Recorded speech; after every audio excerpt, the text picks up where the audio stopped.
अस्सलामुअलैकुम रहमतुल्लाह।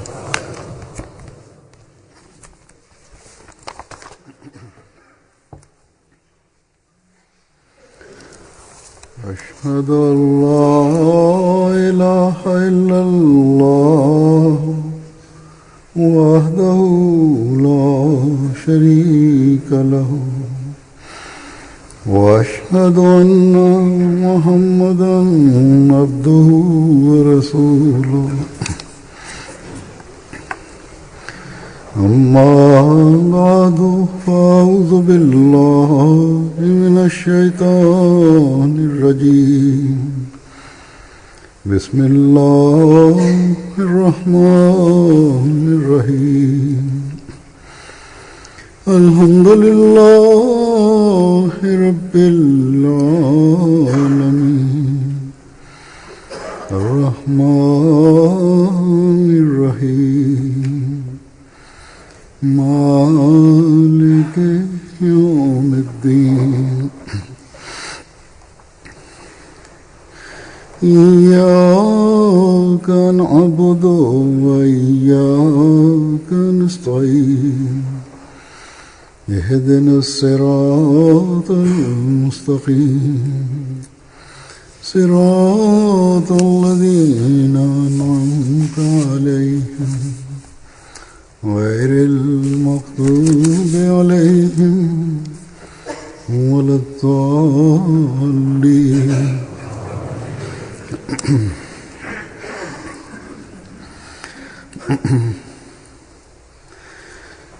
যাদের চোখ পর্দাবৃত থাকে, যারা সিদ্ধান্ত করে রেখেছে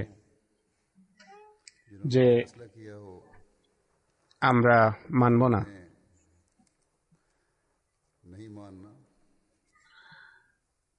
তারা ঐশী সমর্থনও তাদের চোখে পড়ে না, আর নিদর্শনাবলীও তাদের চোখে পড়ে না। নবীদের অস্বীকারী এবং অমান্যকারীদের চিরাচরিতভাবে এই রীতি চলে আসছে যে তারা নিদর্শনাবলী দেখেও এটি বলে যে আমাদের নিদর্শন দেখাও।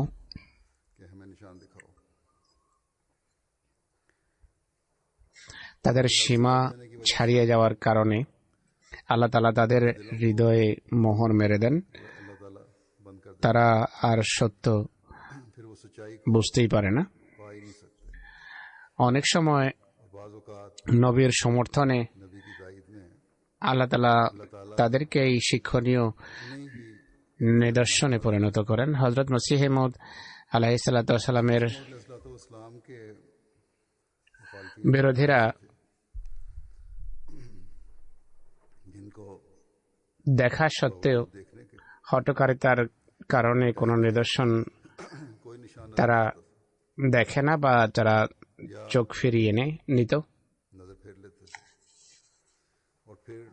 এরপর এমন অনেক আইমাতুল কুফর অর্থাৎ কাফেরদের যারা সর্দার, তাদের অনেকেই নিদর্শনে পরিণত হয়েছে। হযরত মসিহ মাউদ আলাইহিস সালাতু ওয়াস সালাম নিজের দাবির সমর্থনে আল্লাহর অনেক নিদর্শনের কথা বলেছেন যে এই নিদর্শন পূর্ণতা লাভ করেছে। আর রাসূল করিম সাল্লাল্লাহু আলাইহি ওয়াসাল্লামের নিদর্শনাবলীর কথা বলেছেন যে তিনি এটি বলেছেন, এসব ভবিষ্যৎবাণী করেছেন যা পূর্ণতা লাভ করেছে। কিন্তু এসব ধর্মীয় নেতারা হোতারা নিজেরাও মানেনি আর মানুষকেও পথভ্রষ্ট করেছে এবং পথভ্রষ্ট করার ধারা অব্যাহত রেখেছে। এসব নিদর্শনের কথা উল্লেখ করতে গিয়ে হযরত মসিহ মাউদ আলাইহিস সালাতু ওয়াস সালাম জামাতের সত্যতার পক্ষে বিভিন্ন সময়ে বিভিন্ন নিদর্শনের কথা উল্লেখ করেছেন। তিনি যেসব নিদর্শনাবলীর কথা বলেছেন তা আলোচনা করতে গিয়ে বলেন যে রাসূল করিম সাল্লাল্লাহু আলাইহি ওয়াসাল্লাম এসবকে নিদর্শনই আখ্যা দিয়েছেন। তিনি এর কতকের কথা উল্লেখ করেছেন। সেগুলোর একটি হলো চন্দ্র সূর্য গ্রহণের নিদর্শন। চন্দ্র সূর্য গ্রহণের নিদর্শন তিনি বলেন যতদিন এই নিদর্শন পূর্ণতা লাভ করেনি, মৌলবীরা কাঁদত। কেঁদে কেঁদে তারা এই হাদিস পাঠ করতে পারে। নিদর্শন যখন পূর্ণতা লাভ করে, যা কেবল একবার নয় দুবার পূর্ণতা লাভ করেছে এদেশে, অর্থাৎ ভারতবর্ষে একবার পূর্ণ হয়েছে, দ্বিতীয়বার আমেরিকায়। এই পূর্ণতার পর এরাই যারা নিদর্শন দাবি করত তারা মুখ ফিরিয়ে নেয়, নিদর্শনকে অস্বীকার করেনি। নিদর্শন তো প্রকাশ পেয়ে গেছে, কিন্তু তারা হঠকারিতা এবং নাছোড় মনোবৃত্তি তাদের পথে বাধ সাধে। তিনি বলেন, আমার এক বন্ধু বলেছেন, এই নিদর্শন পূর্ণতা লাভ করার পর এক মৌলবি যার নাম হলো গোলাম মুর্তজা, চন্দ্রগ্রহণের সময় তার রানে হাত পিটিয়ে, অর্থাৎ দুঃখ এবং বেদনা প্রকাশ করতে গিয়ে বলে যে এখন পৃথিবী পথভ্রষ্ট হয়ে যাবে, পৃথিবীর মানুষ এখন পথভ্রষ্ট হয়ে যায়। তিনি বলেন যে দেখো, সে কি খোদার চেয়ে বেশি পৃথিবীর হিতাকাঙ্ক্ষী ছিল? অনুরূপভাবে হযরত মসিহ মউদ আলাইহিসসালামের সমর্থনে প্লেগের নিদর্শন প্রকাশিত হয়েছে, হালকাটার ভবিষ্যৎবাণী রয়েছে, কোরআনে নতুন জনবসতি আবিষ্কৃত হওয়ার সংবাদ রয়েছে, পাহাড় বিদীর্ণ করার সংবাদ রয়েছে, বই পুস্তক এবং নতুন পত্রিকা সাময়িকী, নতুন বাহন কথা তিনি বলেছেন। এক কথা, বহু নিদর্শনের কথা তিনি উল্লেখ করেছেন, যার সংবাদ কোরআন শরীফেও রয়েছে, আর রাসূল করিম সাল্লাল্লাহু আলাইহি ওয়া আলিহি ওয়াসাল্লাম ওই সংবাদ দিয়েছেন। হযরত মুসলিম মাউদ রাদিয়াল্লাহু তাআলা আনহু বলেন যে মানুষ আল্লাহর নিদর্শনাবলী এবং অসীম সমর্থন দেখার পরিবর্তে মসিহ মাউদের বিরুদ্ধে আপত্তি করে, এমন ইতর এবং বাজে আপত্তি করে যা হাস্যস্কর। তিনি বলেন, হযরত মসিহ মাউদ আলাইহিস সালাম নিদর্শন, উপর্যুপরি নিদর্শন দেখিয়েছেন। কিছু মানুষ এমন আসে যারা এসে বলে যে তার পাগড়ি বাঁকা, ইনি কিভাবে মসিহ মাউদ হতে পারেন, এমন আপত্তি করে। তিনি নিদর্শনের পর নিদর্শন দেখিয়েছেন, কিন্তু কিছু এমন মানুষ কাদিয়ান আসে যারা বলে যে এ ব্যক্তি সঠিকভাবে কাফ উচ্চারণ করতে পারে না, ইনি কিভাবে মসিহ মাউদ হলেন। তিনি আয়াতের পর আয়াত দেখিয়েছেন, কিন্তু এমন মানুষও এসেছে যারা বলেছে ইনি স্ত্রীর জন্য অলংকার বানিয়েছেন, ইনি বাদামের তেল ব্যবহার করেন, তাকে আমরা কিভাবে মানতে পারি? এই ছিল এদের আপত্তি। তিনি আরো বলেন যে আল্লাহর নিদর্শনাবলী দেখে চোখ বন্ধ করো না, মুখ ফিরিয়ে নিও না। অনেকেই হযরত মসিহ মাউদের কাছে এসে বলতো যে কোনো নিদর্শন দেখান। তিনি বলতেন যে পূর্বের নিদর্শনাবলীকে কতটা কাজে লাগিয়েছ যে এখন আরো নিদর্শন দাবি করছ। এত পূর্বে সহস্র সহস্র নিদর্শন থেকে যেখানে ফায়দা ওঠাওনি, অন্য কোনো নিদর্শন দেখে কিভাবে লাভবান হতে পারো? তেমন মানুষ সবসময় বঞ্চনার শিকার হয়, বঞ্চিতই থাকে।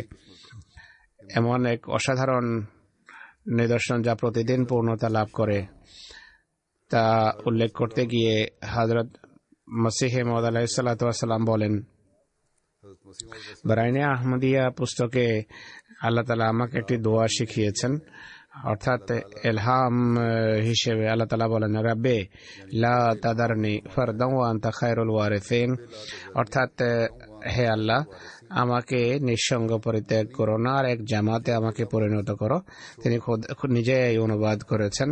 অন্যত্র বলেন যে ইয়াতিকা মিন কুল্লি ফাজ্জিন আমিক, চতুর্দিক থেকে তোমার জন্য অর্থ ও সাজ সরঞ্জাম যা অতিথিদের জন্য আবশ্যক আল্লাহ তাআলা স্বয়ং সরবরাহ করবেন।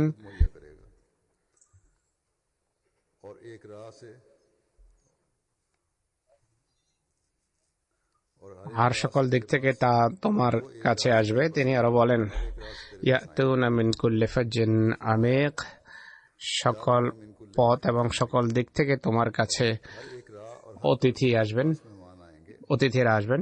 তিনি বলেন, এটি ২৬ বছর পূর্বের ভবিষ্যৎবাণী যখন বারাহিনে আহমদিয়া লিখেছেন, যা আজ পর্যন্ত মহিমার সাথে পূর্ণতা লাভ করছে। এটি জামাতের উন্নতির সংক্রান্ত ভবিষ্যৎবাণী। আমরা দেখছি যে ভবিষ্যৎবাণী আজ পর্যন্ত বড় মহিমার সাথে পূর্ণ হচ্ছে। তার জামাতের প্রতিনিয়ত উন্নতি করা, অর্থনৈতিক কুরবানির ক্ষেত্রে মানুষের উন্নতি করা, এটি তার সত্যতার অসাধারণ এক প্রমাণ এবং একটি নিদর্শন। কিন্তু কেবল তার সেই দেখে যার দৃষ্টিশক্তি আছে, অন্ধরা তো দেখার যোগ্যতা রাখে না। হযরত মুসলিহ মাউদ রাদিয়াল্লাহু তাআলা আনহু হযরত মসিহ মাউদের কতক ইলহামের প্রেক্ষাপটে, যা আহমদিয়তের বিজয় এবং জামাতের উন্নতির সাথে সম্পর্কযুক্ত, তার কতক তিনি উল্লেখ করেছেন। তিনি বলেন, মুসলিম মাউদ রাদিয়াল্লাহু আনহু বলেন যে হযরত মসিহ মাউদ আলাইহিস ইসলামকে আল্লাহ তাআলা বারবার অবহিত করেছেন যে জামাতে আহমদিয়াকেও সেভাবেই ত্যাগ স্বীকার করতে হবে, যেভাবে পূর্বের নবীদের জামাতকে ত্যাগ স্বীকার করতে হয়েছে। একবার তিনি স্বপ্নে দেখেছেন যে আমি নিজামুদ্দিনের ঘরে প্রবেশ করেছি। নিজামুদ্দিনের অর্থ হলো ধর্মীয় ব্যবস্থাপনা। এই স্বপ্নের অর্থ হলো অবশেষে আহমদিয়া জামাত একদিন ধর্মের ব্যবস্থাপনায় রূপ নেবে, রিলিজিয়াস সিস্টেমে রূপ নেবে, আর পৃথিবীর সকল সিস্টেম বা ব্যবস্থাপনার উপর জয়যুক্ত হবে। কিন্তু এই বিজয় কিভাবে হবে, এ সম্পর্কে স্বপ্নে তিনি নিজেই বলেন যে আমরা এই ঘরে কিছুটা হাসানের পদ্ধতিতে প্রবেশ করব, কিছুটা হোসাইনের রীতিতে প্রবেশ করব। সবাই জানে যে হযরত হাসান রাদিয়াল্লাহু তাআলা আনহু যে সাফল্য অর্জন করেছেন, তিনি মীমাংসার পথে সমঝোতার মাধ্যমে সাফল্য পেয়েছেন, আর হযরত হোসাইন পেয়েছেন শাহাদাতের মাধ্যমে। অতএব হযরত মসিহ মাউদ ইসলামকে জানানো হয়েছে নিজামুদ্দিনের পর্যায়ে জামাত অবশ্যই পৌঁছবে, কিন্তু কিছুটা প্রেম প্রীতি সমঝোতার মাধ্যমে আর কিছুটা শাহাদাত এবং কুরবানির পথ অতিক্রম করে। যদি আমাদের কেউ এটি মনে করে যে মীমাংসা এবং সমঝোতার পথ না বেয়েই জামাত উন্নতি করবে, তারা ভুল করে। আর যদি কোনো ব্যক্তি এই কথা মনে করে যে ত্যাগ স্বীকার এবং শাহাদাত ছাড়া এই জামাত উন্নতি করবে, তারাও ভুল করে। কখনো মীমাংসা এবং শান্তির দিকে যেতে হবে, কখনো হোসাইনি রীতি অবলম্বন করতে হবে। এর অর্থ হলো শত্রুর সামনে আমাদেরকে প্রাণ বিসর্জন দিতে হলেও দিতে হবে, কিন্তু তার কথা আমরা মানব না। এই উভয় রীতি আমাদের জন্য অবধারিত। কেবল ঈসাইয়ের রীতি বা সহনশীলতা এবং ধৈর্যের রীতি আমাদের জন্য অবধারিত নয়, আর কেবল মাহদির রীতি আমাদের জন্য নির্ধারিত নয়। একটি মধ্যবর্তী পথ আমাদের অতিক্রম করতে হবে। একটি বিজয় আসবে প্রেম প্রীতি সমঝোতা ভালোবাসার পথ বেয়ে, আর একটি বিজয় আসবে ত্যাগের রাজপথ অতিক্রম করে। এরপর জামাত নিজামুদ্দিনের গৃহে প্রবেশ করবে এবং জামাত সাফল্য অর্জন করবে। আর এই উভয় কথার দৃষ্টান্ত আজ আমরা দেখতে পাচ্ছি, যা জামাতের সদস্যরা প্রদর্শন করছে। শান্তি এবং মীমাংসার সমঝোতার বার্তাও আমাদের পক্ষ থেকে প্রকাশ পাচ্ছে এবং ধর্মের জন্য ত্যাগ স্বীকারও করে চলেছে জামাত। তিনি আরেক জায়গায় বলেন যে হযরত মসিহ মাউদ ইসলামের প্রতি ইলহাম হয়েছে আর তাকে দেখানো হয়েছে। পূর্বের ইলহামের কথা হচ্ছে মসজিদে মুবারকের সন্নিবেশিত যে ঘর রয়েছে, এতে নিজামুদ্দিনের ঘর ছিল। এতে আমরা কিছুটা প্রবেশ করব হাসনি পদ্ধতিতে, হাসানের পদ্ধতিতে, অন্যটি হোসাইনের পথ অবলম্বন করে। অনেকেই হতভম্ব ছিল যে এই এলহামের অর্থ কি। মুসলিম মওউদ বলছে, আমি স্বয়ং মসিহ মওউদের কাছে শুনেছি, তিনি বলতেন জানা নেই এই এলহামের অর্থ কি, কিন্তু যথাসময়ে এলহামের অর্থ প্রকাশ পায়। হযরত মুসলিম মওউদ বলেন যে হযরত মসিহ মওউদ আলাইহিস সালাতু ওয়াস সালাম সে যুগে যখন তার সাথে কেউ ছিল না, বলেছিলেন যে আল্লাহ তাআলা আমাকে অবহিত করেছেন যে তোমার জামাত এত উন্নতি করবে যে পৃথিবীর অন্যান্য জাতি তাদের মোকাবেলায় তেমনই হবে যেভাবে আজকের পুরনো যাযাবর জাতির অবস্থা। আমরা প্রতিদিন ঐশী সমর্থনের নিত্য নতুন দৃশ্য এবং দৃষ্টান্ত প্রত্যক্ষ করি। ইনশাআল্লাহ সেদিন অবশ্যই আসবে যখন এই দৃশ্য চোখে পড়বে, জামাতে আহমদিয়া এত উন্নতি করবে তখন যে অন্যান্য জাতির অবস্থা এবং অবস্থান খুবই তুচ্ছ হবে। কিন্তু আমাদের নিজেদের জীবনে এবং ভবিষ্যৎ প্রজন্মের মাঝে ধর্মীয় চেতনা এবং প্রেরণা সৃষ্টি এবং সঞ্চার করতে হবে, যার কল্যাণে আল্লাহ তাআলা এই দৃশ্য আমাদের উপহার দেবেন।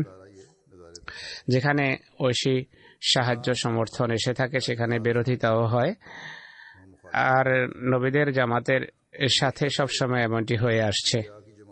কিন্তু এই বিরোধিতা আমাদেরকে ভীত এবং ত্রস্ত করতে পারে না, বরং ঈমানকে দৃঢ় করে, ঈমান বৃদ্ধির কারণ হয়।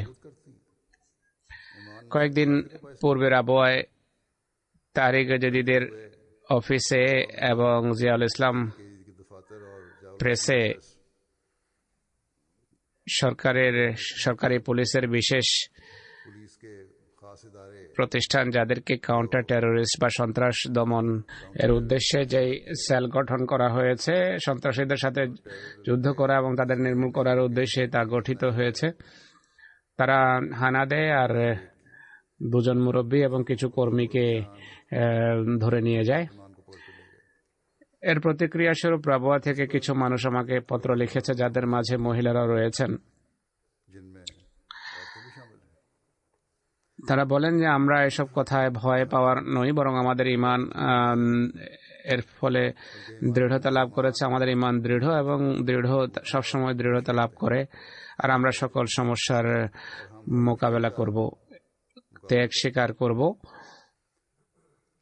এটি সেই প্রকৃত চেতনা এবং প্রেরণা যা মুমিনের মাঝে থাকা উচিত। এইসব বিষয় সম্পর্কেই হযরত মসিহ মওউদ বলেন যে তোমাদের এমন কোরবানি দিতে হবে। খোদার প্রতিশ্রুতি এবং অশেষ সাহায্য সমর্থনের নিদর্শনাবলী আমরা দেখি।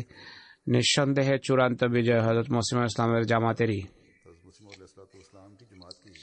বিরোধিতা হয় এবং হবেও।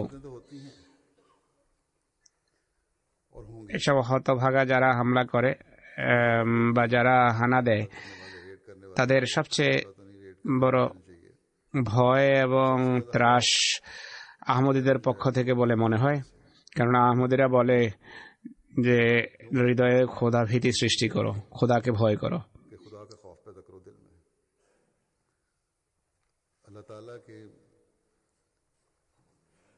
আহমদীরা খোদার সম্পর্কে মানুষকে সাবধান এবং সতর্ক করে এবং বলে যে খোদার পাকড়াও কে ভয় করো এবং সাবধান হও। এদের মতে আহমদীরা এমন কথা বলতে কিভাবে পারে? এরা খোদার সম্পর্কে আমাদের ভয় দেখায়। এর চেয়ে বড় সন্ত্রাসী আর কে হবে যে খোদার বিষয়ে আমাদেরকে ভয় দেখাবে? তাই এদেরকে ধরো আর এদেরকে নিশ্চিহ্ন করো।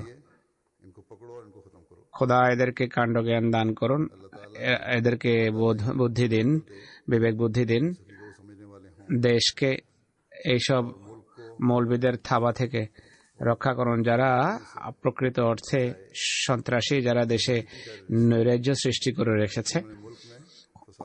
কোনো প্রাণ এদের হাত থেকে নিরাপদ নয়।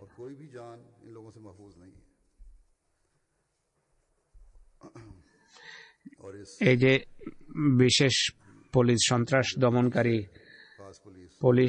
পুলিশ, তাদেরকে আল্লাহ তাআলা সৎসাহস দিন যেন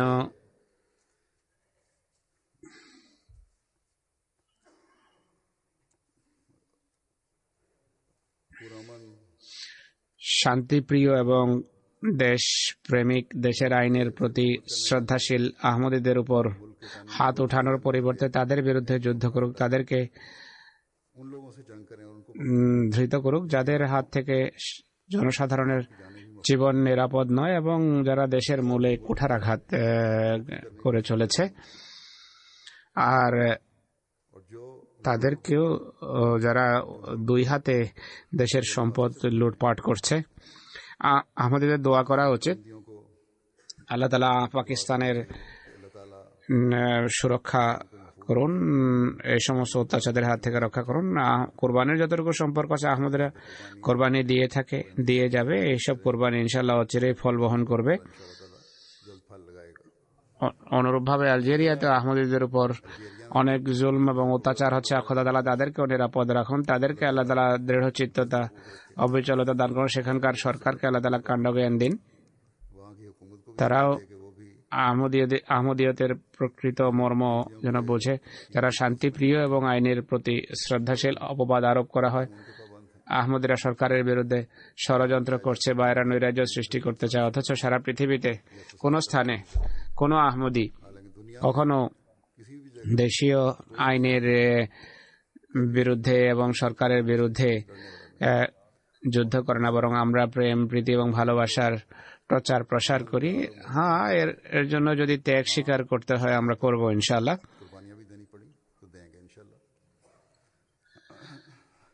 পুনরায় আমরা হযরত মুসলিম মাউদ রাদিয়াল্লাহু আনহুর উদ্ধৃতির দিকে ফিরে আসছি। তিনি বলেন, পৃথিবীতে সবচেয়ে ভয়াবহ বিরোধিতা অংশীদারদের হয়ে থাকে। পাঞ্জাবিতে প্রসিদ্ধ আছে যে নিজের অংশ কষ্ট করে হলেও আদায় করতে হবে।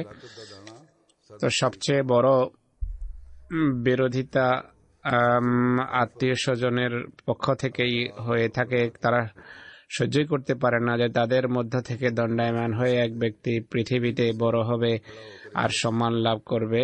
তার প্রতিদ্বন্দ্বিতায় এই বস্তু জগতের প্রতি যে জমির জন্য সংগ্রাম করে, যুদ্ধ করে, তারা কিভাবে সহ্য করতে পারে যে সারা পৃথিবী তার দ্বারস্থ হবে? তাই তারা তাকে চাপা দেওয়ার, দমনের সকল চেষ্টা করে।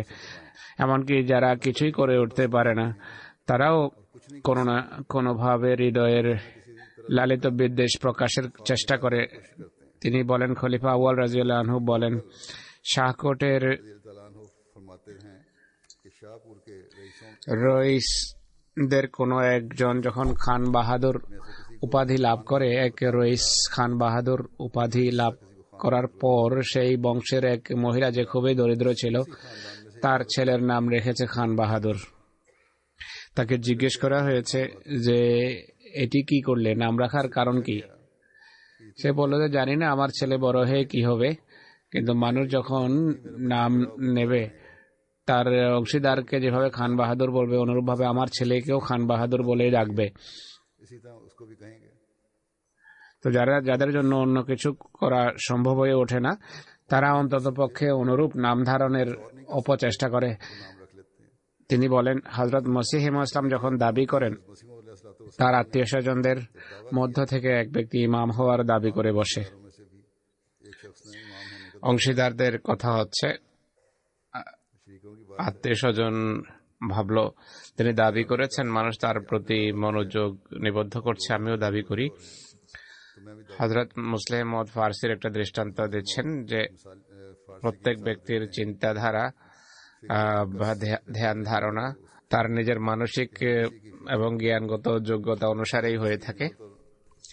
তিনি বলেন, হযরত মসিহ মওউদ আলাইহিস সালাতু ওয়াস সালাম এই দাবি করেছিলেন যে আমি সারা বিশ্বের জন্য হাকাম বা ন্যায় বিচারক হিসেবে এসেছি।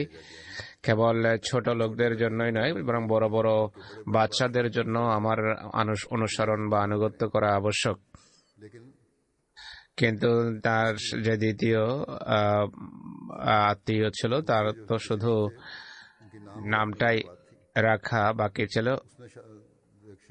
যে আত্মীয় দাবি করেছে, মেথরদের ইমাম হওয়ার দাবি করেছে। হযরত মসিহ ইসলাম দাবি করে এটিও লিখেছেন যে ইংল্যান্ডের বাদশার জন্য আমাকে মানা আবশ্যক। নিজেই লিখে তখন রানীকে পাঠিয়ে দিয়েছেন।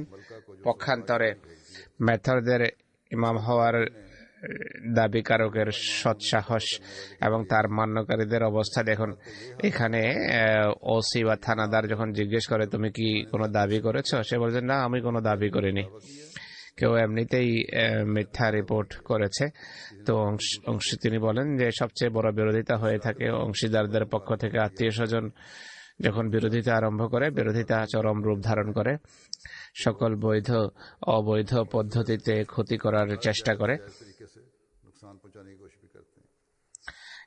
এটি উল্লেখ করার পর তিনি বলেন যে আমাদের বেশ কয়েক ডজন এমন আত্মীয় স্বজন আছে যারা আহমদীয়তের কারণে আমাদের সাথে সম্পর্ক ছিন্ন করেছে। এই কারণে নয় যে আমরা তাদের সাথে মেলামেশা করা পছন্দ করতাম না, বরং তারা আমাদের সাথে মেলামেশা রাখতে চাইতো না। আমাদের বংশের মানুষ আমাদের গালি দিত।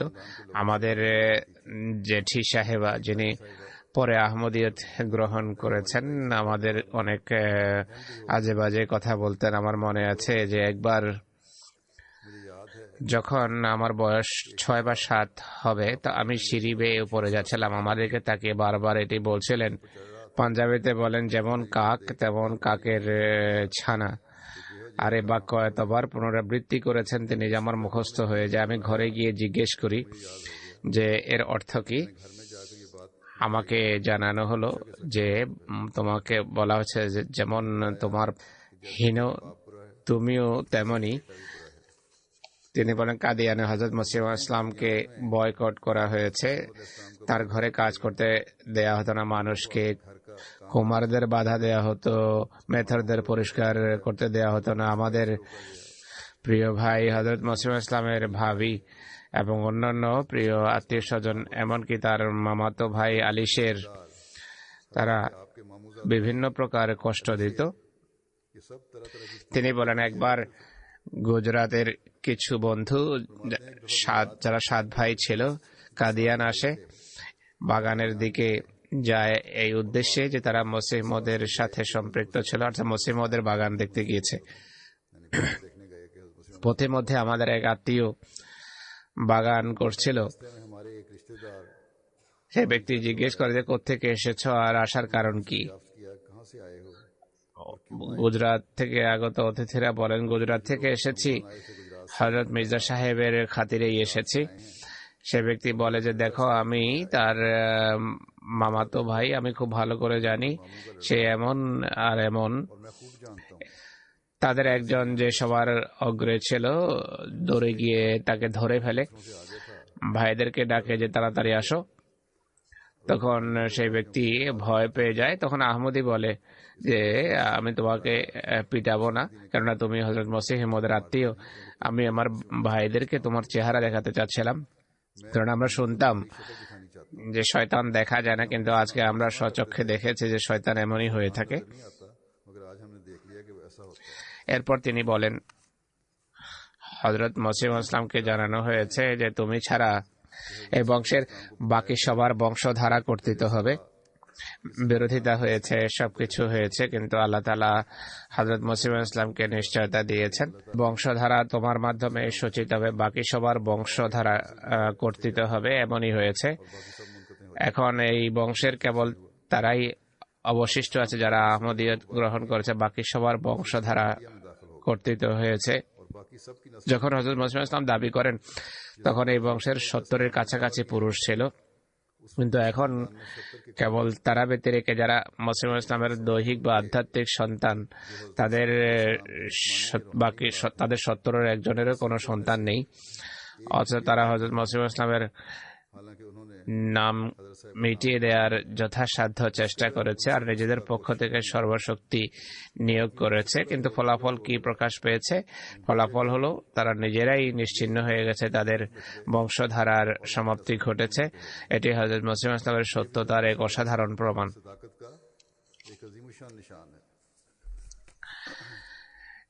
জেঠি সাহেব আর বয়াতের ঘটনা উল্লেখ করতে গিয়ে তিনি বলেন যে কোন কোন ভবিষ্যৎবাণী এবং নিদর্শন আপাত দৃষ্টিতে সামান্য হয়ে থাকে, কিন্তু সেইগুলোর অবস্থা সম্পর্কে চিন্তা করলে তাতে অনেক কথা এমন থাকে যা অসাধারণভাবে ঈমান বৃদ্ধি কারণ হয়ে থাকে।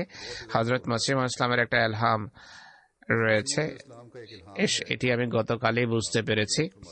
যদিও তার সেই ব্যক্তি এবং তার নিজের অবস্থার সংক্রান্ত, কিন্তু এতে বেশ কিছু ভবিষ্যৎবাণী অন্তর্নিহিত আছে। কয়েক বন্ধু বলেছেন যে আমরা পূর্বে এটি জানতাম। মুসলিম মত বলছেন যে আমি গতকালই বুঝতে পেরেছি। গতকাল জেঠি সাহেবের মৃত্যুর সময় শেখ ইয়াকুব আলী সাহেব বলেছেন মসিহ ইসলাম একটা পুরনো এলহাম হলো, তাই অর্থাৎ জেঠি এসেছেন। জেঠি হযরত মুসলিম মওদের ছিলেন। তিনি মসিহ ইসলামের বড় ভাইয়ের স্ত্রী, তার ভাবি। একটি পুরনো এলহাম হলো জেঠি এসেছেন। এই সম্পর্কে প্রবীণ আহমদেরা বলেন যে তখন এর অর্থ বোঝা কঠিন ছিল। কেউ কিছু বলতো, কেউ ভিন্ন কথা বলতো, কিন্তু এ বাক্যের সোজা সরল অর্থ এটি হতে পারে যেমন কোন মহিলা যার সাথে জেঠির সম্পর্ক থাকবে তিনি আসবেন। আসার দুটো অর্থ থাকতে পারে, কাছে আসা বা জামাতভুক্ত হওয়া। শুধু আসার এটি কোনো ভবিষ্যৎবাণী হতে পারে না, আত্মীয় স্বজনরা তো এসেই থাকে। আমাদের সব বড়রাও মসিহ ইসলামের ভাবিকে জেঠি হিসাবে ডাকত, যেন তার নামে ছিল জেঠি। জামাতের বই পুস্তক যারা পাঠ করে তারা জানে মোহাম্মদী বেগম সংক্রান্ত ভবিষ্যৎবাণীর যুগে তিনি ভয়াবহ বিরোধী ছিলেন, অর্থাৎ জেঠি সাহেবা। তিনি বংশে সবচেয়ে বড় ছিলেন, আর ভবিষ্যৎবাণীও তার বোনের পুত্র সংক্রান্ত ছিল। তাই বংশের নেতা হওয়ার দিক থেকে এই সম্পর্কের পথে বাদশাদা নিজের জন্য আবশ্যকীয় দায়িত্ব মনে করতে, কারণ এটি তার বংশের জন্য অসম্মানের কারণ ছিল। তার মতে, তার দৃষ্টিতে প্রতিদ্বন্দ্বিতা বিরোধিতা করা তার গুরুত্বপূর্ণ একটা দায়িত্ব বলে তিনি মনে করতেন। তিনি মুসলিম মত বলছেন মহিলাদের প্রকৃতির দিক থেকে বড় মহিলার জন্য সম্মান এবং পারিবারিক মান সম্মান সব ধর্মীয় বিষয়ে বরং সমস্ত রাজনৈতিক বিষয়াদি অন্যান্য গুরুত্বপূর্ণ বিষয়াদি থেকে বেশি গুরুত্বপূর্ণ। তখন হযরত মসিহ ইসলামের তখন মসিহ হওয়ার দাবি ততটা গুরুত্বপূর্ণ ছিল না যতটা পারিবারিক সম্মান গুরুত্বপূর্ণ ছিল। এমনিতেও জ্যেষ্ঠদের জন্য ছোটদের আনুগত্য করা কঠিন, আর মসিহ ইসলাম জেঠি থেকে ছোট ছিলেন আর সম্পত্তির অংশ নেননি তিনি। আর হযরত মসিহ ইসলাম সম্পত্তির অংশ নেননি, তাই তার পানাহারের ব্যবস্থা তার ঘর থেকেই হতো, ওটা জেঠির ঘর থেকেই হতো। এ দৃষ্টিকোণ থেকেও মনে করতেন যে আমি মুসলিমদের উপর এহসান করছি। মহিলাদের ভিতর প্রকৃতিগত ভাবে এমন ধ্যান ধারণা থেকেই থাকে, তাই মনে করতেন যে মুসলিমদের উপর আমি করুণা করছি। এই কথা চিন্তা করতেন সম্পত্তি সব আমার হাতে, বরং ভাবছে আমি খাবার খাওয়াচ্ছি, ব্যয়ভার বহন করছি, তাই মনে করতে তার উপর আমি করুণা করছি, এহসান বা অনুগ্রহ করছি। হযরত মসিহ ইসলাম তার এক আরবি পংক্তিতে বলেন, লুফাদাতুল মাওয়াইদ কানা উখলি ওয়াসিরতুল ইয়াউমা মিতআমাল আহালি। এর অর্থ হলো, এক যুগ এমন ছিল যখন আমি অন্যদের পরিত্যক্ত টুকরো খেয়ে, রুটির টুকরো খেয়ে দিনাতিপাত করতাম, কিন্তু খোদা তাআলা আমাকে এখন এমন মহিমান্বিত করেছেন, সহস্র সহস্র মানুষ আমার দস্তরখানে পেট পুরে খায়। এই পংক্তিতে এই ঘটনার দিকেও ইঙ্গিত যে হযরত মসিহ ইসলামের সম্পত্তি পৃথক ছিল না, ভাইয়ের কাছেই ছিল, আর তার ভিতর তার দেখাশোনার কোনো মনোবৃত্তিও ছিল না। তার পিতা বলতেন যে ইনি সম্পত্তি সামলাতে পারবেন না। এমত অবস্থায় জেঠি সাহেবার ঈমান আনা বড় কঠিন বিষয় ছিল। ইনি পরে বয়াত করেছেন। হযরত মুসলিম বলছেন যে যুক্তি প্রমাণ এবং ধর্মীয় দৃষ্টিকোণ থেকে নয়, পারিবারিক দৃষ্টিকোণ থেকে এসব কিছু বর্ণনা করা হয়েছে। উভয়ের অবস্থা মালিক এবং চাকরের ছিল। জেঠি সাহেবা নিজেকে মালিক মনে করতেন, মসিহ ইসলামকে নাউজুবিল্লাহ চাকর মনে করতেন। তাকে দরিদ্র এক মানুষ মনে করতেন, যিনি কোনো কাজ করতেন না আর তাদের দেয়া খাবার খেয়ে দিনাতিপাত করতেন। এমত অবস্থায় তিনি তার বোনের মেয়ের সাথে বিয়ে করতে সফল হবেন, এটি তার জন্য ছিল অসহ্য। তিনি যেহেতু সবচেয়ে বড় ছিলেন, তাই তার বিরোধিতাই ছিল বিশেষ প্রাবল্য। সেই যুগে হযরত মসিহ মউদের ভয়াবহ বিরোধিতা ছিল। আত্মীয় স্বজন তার সাথে মেলামেশা বন্ধ করে দিয়েছিল, আর তিনিও তাদের সাথে মেলামেশা রাখতেন না। বরং বংশের বিরোধিতার চিত্র হলো, আমার মা বলতেন, হযরত আম্মা জান রাদিয়াল্লাহু আনহা বলতেন যে হযরত সাহেবের নানার বংশে এক প্রবীণা ছিলেন। তিনি বলতেন যে চেরাগ বিবির পুত্রকে কেউ দেখতেও দেয় না আমাদের। হযরত মসিহ মউদ আলাইহিসসালাতু ওয়াসসালামকে চোর এবং ডাকাতদের মতো পৃথক রাখা হতো, আর মনে করা হতো যে বংশের জন্য তিনি এক কলঙ্ক। এমত অবস্থায় এটি ধারণা করা যে তাই জেঠি আহমদিয়ত গ্রহণ করবেন বাহ্যত এক অসাধারণ বিষয় ছিল। মানুষের হৃদয় পরিবর্তিত হতে পারে, কিন্তু দেখার বিষয় হলো পরিস্থিতি কি বলে, পরিস্থিতি কেমন ছিল। এমন পরিস্থিতিতে তার প্রতি ইলহাম হয় যে জেঠি এসেছেন। জেঠি সাহেবা হযরত মসিহ ইসলামের ভাবি ছিলেন, তাই এই শব্দগুলোর অর্থ হলো তিনি তখন বয়াত করবেন যখন বয়াতকারীর সাথে তার সম্পর্ক হবে জেঠির। মসিহ মউদের হাতে যদি বয়াত করার থাকতো তাহলে ইলহামের শব্দ তো ভাবি এসেছেন। মসিহ মউদের ভাবি ছিলেন তিনি। যদি খলিফা আউয়ালের হাতে বয়াত করার থাকতো তাহলে ইলহাম হতো মসিহ মউদের বংশের এক মহিলা এসেছেন। কিন্তু জেঠি শব্দ বলছে যে মসিহ ইসলামের পুত্র যখন তার খলিফা হবেন তখন তার হাতে তিনি বয়াত করবেন, কেননা তার সন্তানদের কারো যদি খলিফা নাইবা হওয়ার থাকতো তাহলে জেঠির শব্দ বৃথা। তিনি বলেন, ইলহামে সত্যিকার অর্থে তিনটি ভবিষ্যৎবাণীর অন্তর্নিহিত আছে। প্রধানত হযরত মসিহ মউদের সন্তানদের মাঝে কেউ খলিফা হবে। দ্বিতীয়ত, তখন জেঠি সাহেবা আহমদিয়ত গ্রহণ করবেন। তৃতীয়ত, জেঠি সাহেবার বয়স সংক্রান্ত ইলহাম এটি।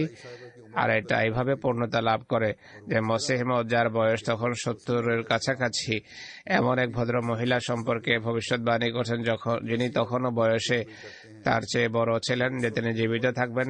তার মসিহ মউদের বংশ থেকে খলিফা হবে, যার হাতে ইনি বয়াত করবেন। এত দীর্ঘ জীবন লাভ করা অনেক বড় কথা। মানবীয় চিন্তাধারা কোনো যুবক সম্পর্কে বলতে পারে না যে সে এতদিন জীবিত থাকবে।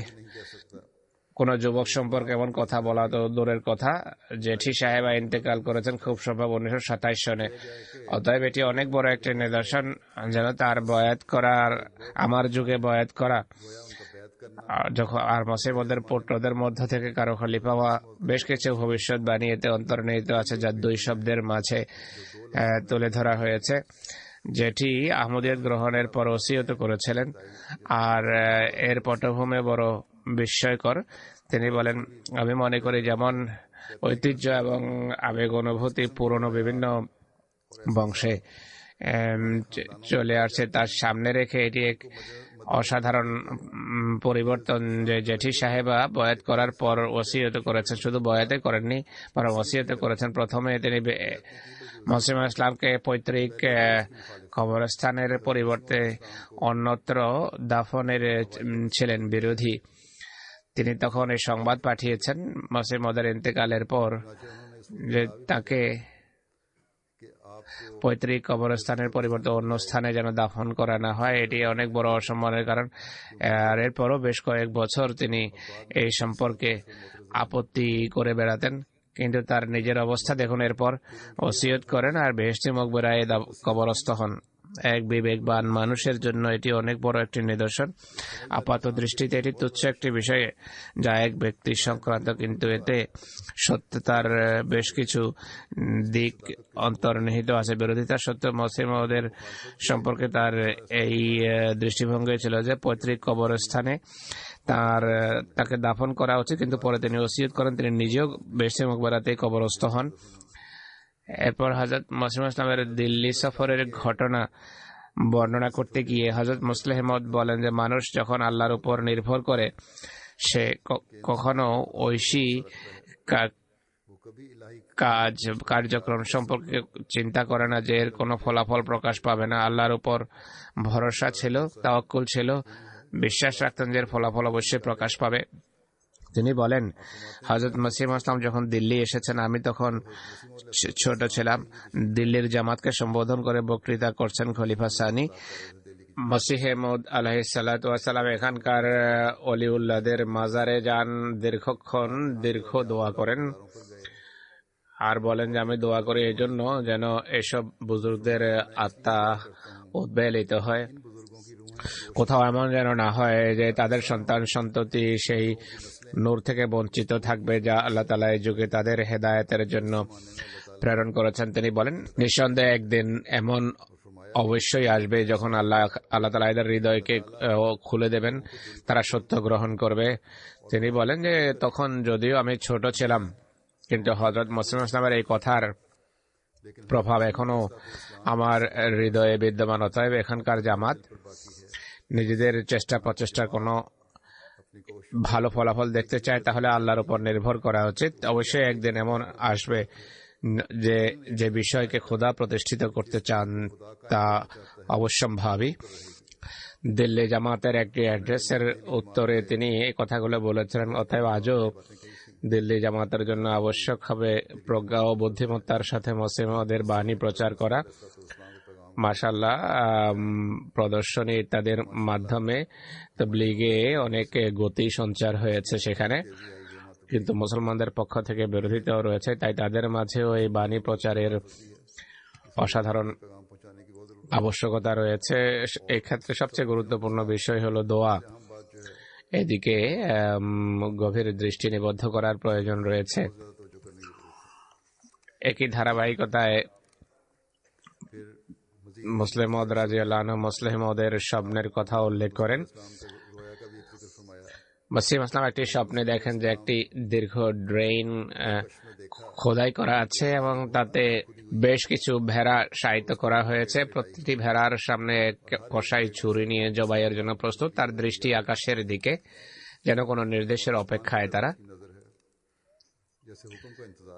মসিহ ইসলাম বলছেন যে আমি তখন এই ঘরে পায়চারি করছিলাম। তাদের কাছে গিয়ে আমি বলি, কুলমা ইয়াবা বেকুম রাব্বিল আউলা দোয়াউকুম। তখনই তারা ছুরি চালায়। সেই সব ভেড়া যখন ছটফট করছিল, তখন ছুরি পরিচালনাকারীরা বলে যে তোমরা পায়খানা ভক্ষণকারী ভেড়া ছাড়া আর তো কিছু নও।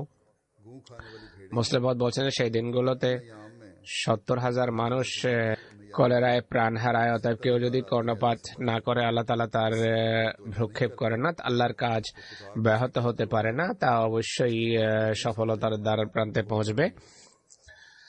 তিনি বলেন, হযরত ঈসা আলাইহিস সালামের 300 বছর পর খ্রিস্ট ধর্ম উন্নতি করে, কিন্তু আমাদের অবস্থা দৃষ্টে মনে হয় হযরত ঈসা আলাইহিস সালামের যুগের জাতির যুগের অনেক পূর্বে আহমদিয়ত ইনশাআল্লাহ উন্নতি করবে, বিজয় লাভ করবে। পাকিস্তানি মৌলভী হোক বা কোন ধর্মীয় নেতা হোক বা কোন জাগতিক শক্তি হোক না কেন, খোদার দৃষ্টিতে এরা অর্থহীন।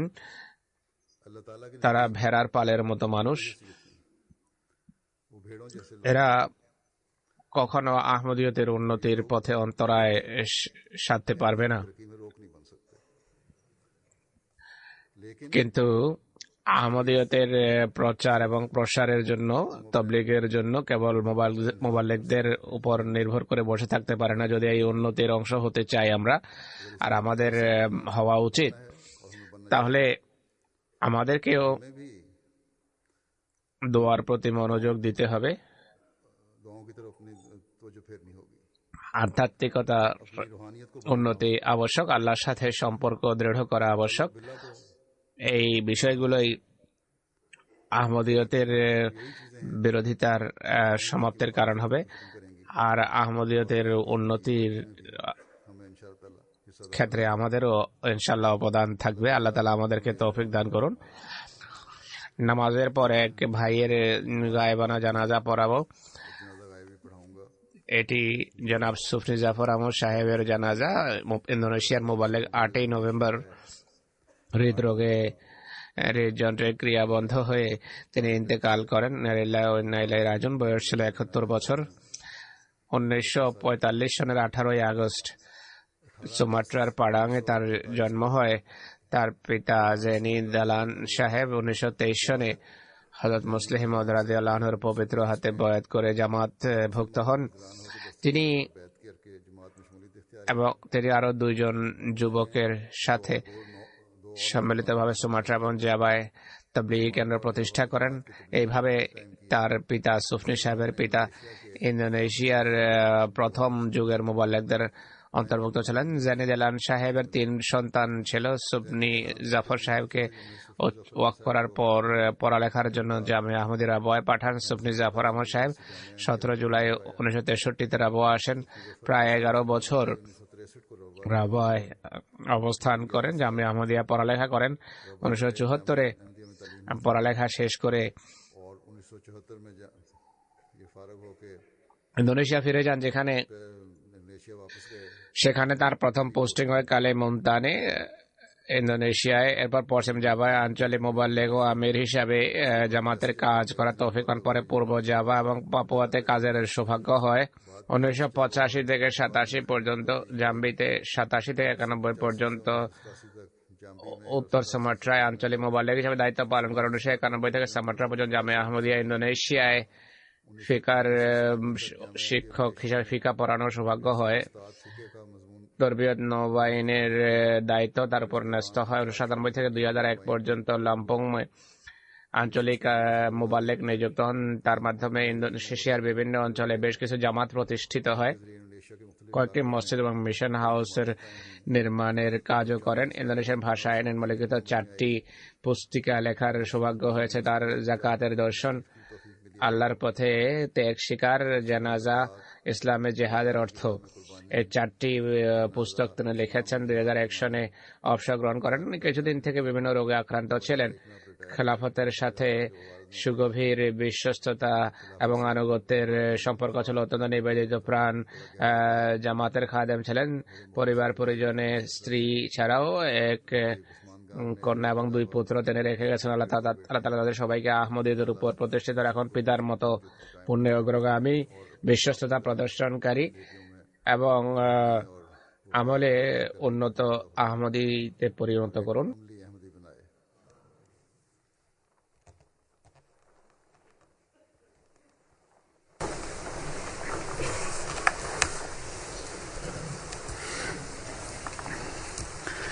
الحمد لله نحمده ونستعينه ونستغفره ونؤمن به ونتوكل عليه ونعوذ بالله من شرور أنفسنا ومن سيئات أعمالنا من يهده الله فلا مضل له ومن يضلل فلا هادي له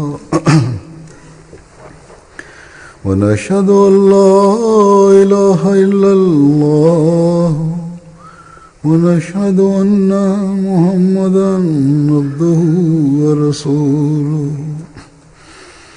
عباد الله رحمكم الله إن الله يأمر بالعدل والإحسان وإيتاء ذي القربى وينهى عن الفحشاء والمنكر والبغي يعظكم لعلكم تذكرون اذكروا الله يذكركم وادعوه يستجب لكم ولذكر الله أكبر